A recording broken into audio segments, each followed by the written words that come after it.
जय श्री राम। भाई, जाकिर नायक जाकिर नायक के बारे में आपकी क्या राय है? आप लोग बताना मुझे। लेकिन वो एक नंबर का इतना बड़ा झूठा आदमी है कि वो खासकर सनातन धर्म के पीछे पड़ा हुआ है कि सनातन धर्म में वेदों में ये लिखा हुआ है। इनके तो देखो, वेदों में भी इस्लाम का जिक्र है। तो भाई मैं यही कहूँगा कि ध्यान से पहले तो वेदों को पढ़ना सीखो। वेदों को छोड़ो, आप पहले नॉर्मल पढ़ाई करना सीखो। क्योंकि जितना जहालत आप दिखाएंगे आपको कुछ समझ नहीं आएगी। हमारी भगवत गीता, हमारे वेद, हमारे पुराण, हमारी रामायण बहुत साइंटिफिक है, आम लोगों को समझ में नहीं आती। ठीक है, आप लोगों को साइंस की नॉलेज होनी चाहिए पहले, तब आपको ये वेद, ये भगवत गीता, रामायण, पुराण, ये सब तब समझ में आएंगे। वरना समझ में नहीं आएंगे अगर आप साइंस के स्टूडेंट नहीं रहे हैं और आपको या फिर रहे भी हैं और आप साइंस भूल चुके हैं, तो आपको हमारी किताबें समझ में नहीं आएंगी। यही मैं कहना चाह रहा हूँ। वो कुछ भी बोल देता है। बीच में उसने बोला कि इनके वेदों में ऐसा जिक्र आता है, उसने पेज नंबर बता दिया कि ये पेज नंबर है, ये है chapter number this, page number this, verse this, कि भैया इसमें तो ऊँट का जिक्र है कि जो है ऊँट ऊँट तो रेगिस्तान में चलता है, तो आपके प्रॉफिट मोहम्मद की बात हुई है यहाँ पे वेदों में। तो ऐसा नहीं है भाई। उसका रीज़न, उसका जो वो मीनिंग है वो कुछ डिफरेंट है। जैसे कि एक वो और ले आते हैं कि राम भी तो नॉन वेज खाते थे, उसमें लिखा हुआ है कि वो मांस खाते थे, मांस का जिक्र है। हाँ, मांस का जिक्र है, पर मांस, संस्कृत में मांस का अर्थ क्या होता है? संस्कृत में मांस का अर्थ होता है फलों का रस, फलों का गूदा। कंदमूल फल खाते थे ना राम। हाँ, भगवान राम तो कंदमूल फल खाते थे वो। तो उसी में मांस का अर्थ होता है मिक्सचर ऑफ फ्रूट्स। जैसे आप फ्रूट चाट बनाते हैं, तो मांस का अर्थ वही होता है संस्कृत में। ठीक है, तो आपको चीज़ें समझनी चाहिए। आप कुछ भी करते हैं जो कि सही नहीं है। और उनके वो एक जो है कि उससे लोग इन्फ्लुएंस भी हो जाते हैं। ठीक है ना?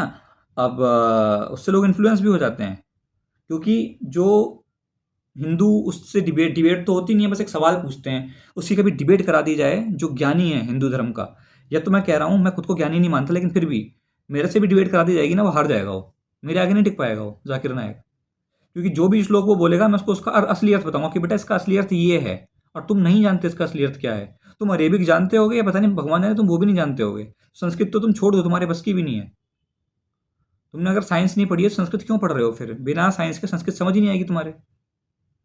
ठीक है, तो साइंस हैं, जो लॉज हैं, थर्मोडायनेमिक्स के जो लॉज हैं, वे सब आपको पता होने चाहिए। कितने लॉज हैं, जीरोथ लॉ क्या है, फर्स्ट लॉ क्या है, सेकंड लॉ क्या है, थर्ड लॉ क्या है।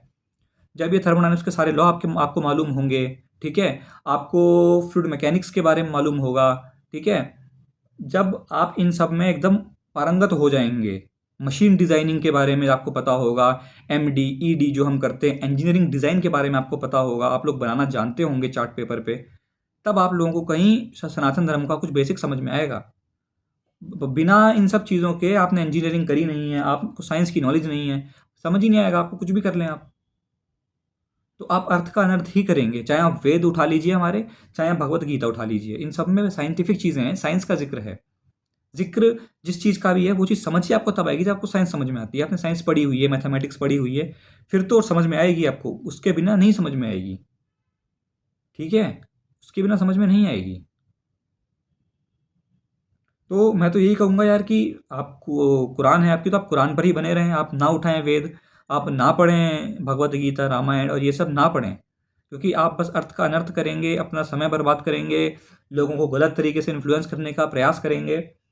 हालांकि आता आपको भी कुछ नहीं है, जो आपके फॉलोअर हैं उनको भी कुछ नहीं है। ठीक है, पता किसी को आप लोगों में से कुछ नहीं है। बस दूसरों को नीचा दिखाने के लिए आप लोग जो अर्थ लिखा हुआ है उसका अनर्थ करते हैं, बस दैट्स इट।